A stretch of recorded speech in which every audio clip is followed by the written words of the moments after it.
Now this brings us to Britain. We have referred to your 5 stages of empire previously. At this point, I'd like you to give us a little crash course on what the 5 stages are, and then we can speak about Britain's place in it. Because I didn't slip if you're American.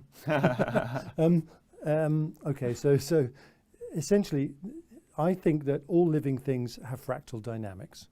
So the best way to describe the 5 stages of a human system, which can be an individual, it can be an empire, it can be a nation, it can be all manner of identities with a defined border of collective behavioral patterns, are that you are born, as you or I were, fairly helpless, and on the measure of energy and wisdom, we were pretty low on the count. And somewhere in your curve, you'll go up and there will be a peak, and you'll wake up one day, and that day is your peak of your wisdom and your energy combined, and you have no idea it ever happened. You carry on for a bit in denial as you slip down the curve.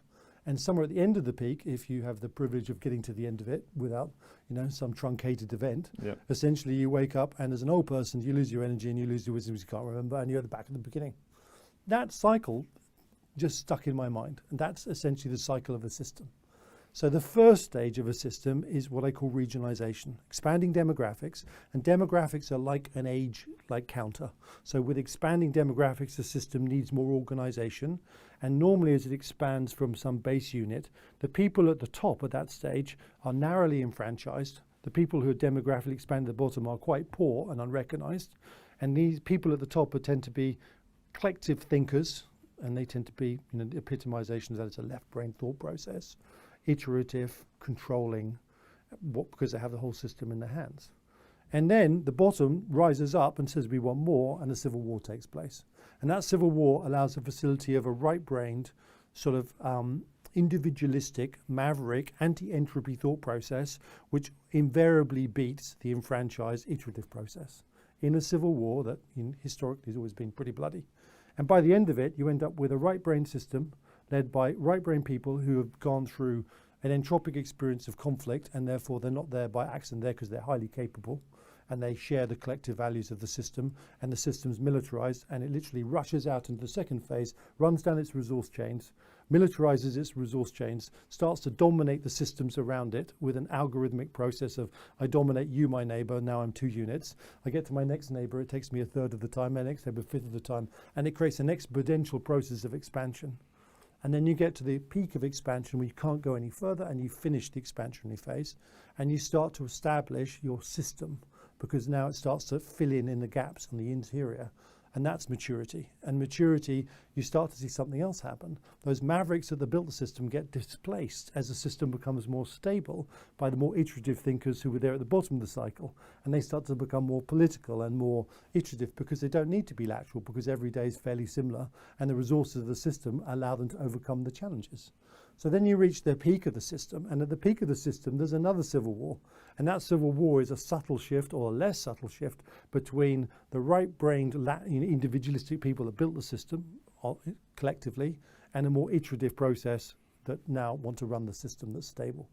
And that's actually the beginning of decline, because creativity is slowly being removed from the system unbeknowingly, even though it seems to dominate its whole environment. At that stage, the system is highly tolerant, highly integrative, multi-religious, all sorts of things happen, and all systems do the same things until they start to roll over the top, and one day they start to move into overextension.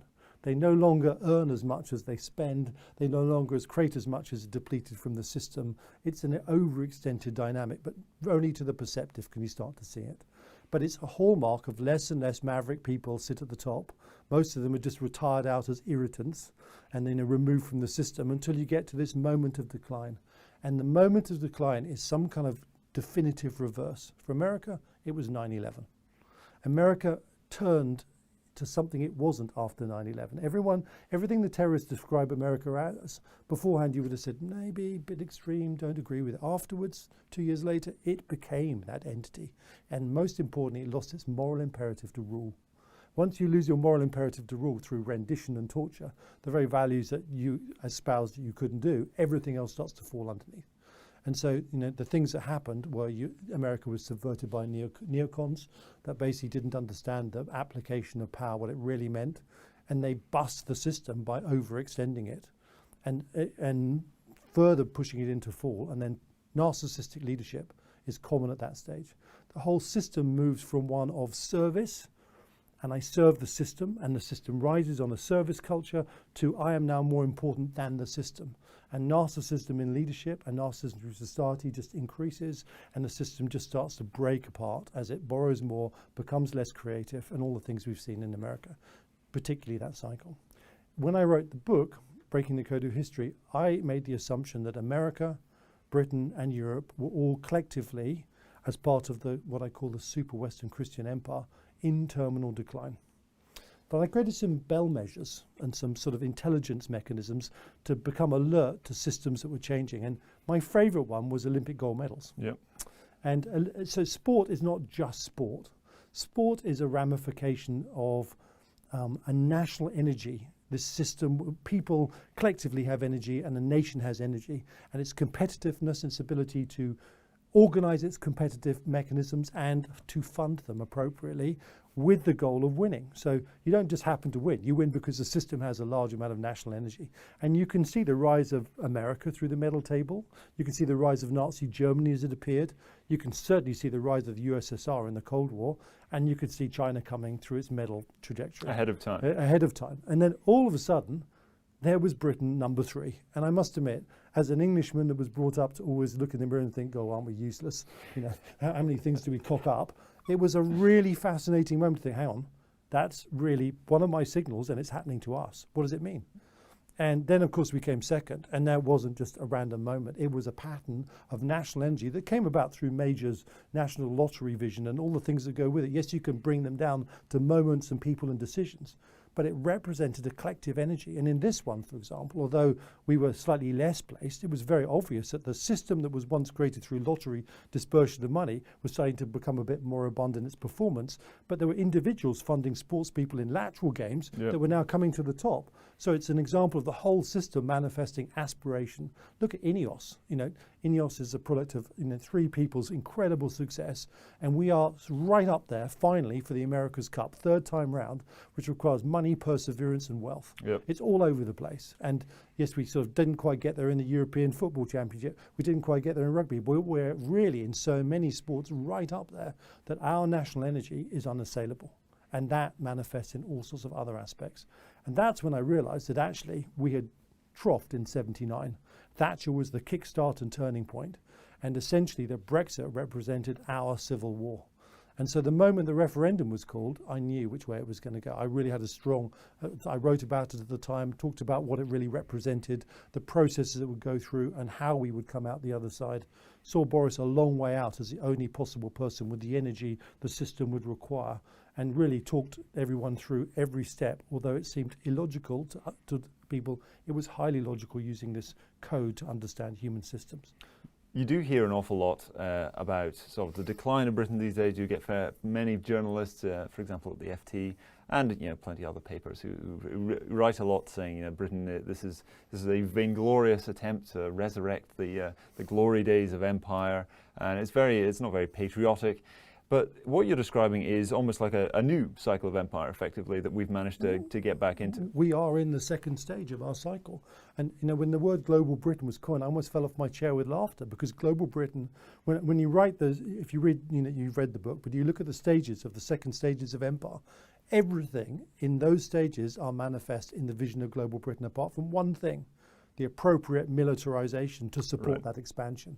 And the reason why I think we've been through this process that's a little bit more complex than other transitions between regionalization and expansion to empire is in every other system, warfare and civil war meant that really did from the top down shifted from a left brain collective process of iteration to a more maverick individualistic thought process with a whole cascade of people with that mindset, from the top all the way through government to military leaders, which is incredibly powerful. To give you an idea, the greatest generational war machine that epitomized that value set was Nelson's Navy. They were all of the mindset. Captains, first lieutenants, the whole Navy was structured because of the environment of the sea to actually favor that thought process. Right, and it was absolutely unstoppable. So what we haven't really done, and thank goodness we didn't do it, was we didn't kill each other over it. It felt at times that we might, and it had all the energies of it. And certainly, between friends that fell out and all sorts families, of family members that just wouldn't talk over the table. It was a big thing. what was quite remarkable is that our construct of democracy held one of the most powerful social changes a system can go through, and now we have gone back together again better than you could ever imagine under any circumstances.